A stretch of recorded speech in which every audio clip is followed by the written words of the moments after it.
जब मैं घर जा रही थी तो मैंने अचानक देखा कि एक भड़वे सा जोकर मेरा पीछा कर रहा है। मैं कहीं भी जाती वो एक साई की तरह मेरा पीछा करता। मेरे रोंगटे खड़े हो गए। मैंने जल्दी से रास्ता बदलने का फैसला किया, लेकिन अगले ही पल जोकर ठीक मेरे सामने आ गया।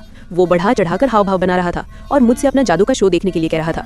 मुझे घर पहुंचने की जल्दी थी और मेरे पास उस पर ध्यान देने का समय नहीं था।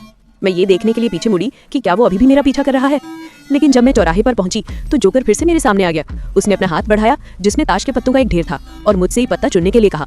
मेरा गांड फटने लगा था। मेरा दिल इतनी तेजी से धड़क रहा था जैसे कि वो मेरी छाती से बाहर निकल आएगा।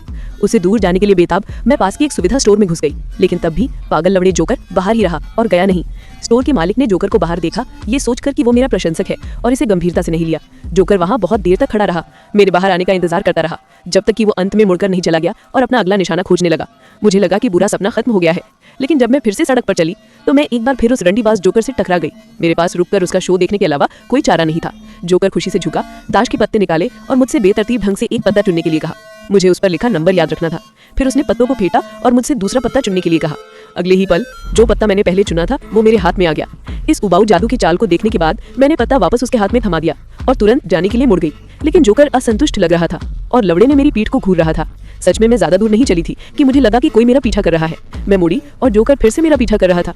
मैं इतनी डर गई थी कि मेरा गांड फटने लगा। हाथ कांप गया और शराब की बोतल गिरकर जमीन पर चकनाचूर हो गई। भड़वे ने जमीन पर टूटे हुए टुकड़ों को देखा और एक टुकड़ा उठाने के लिए नीचे झुका।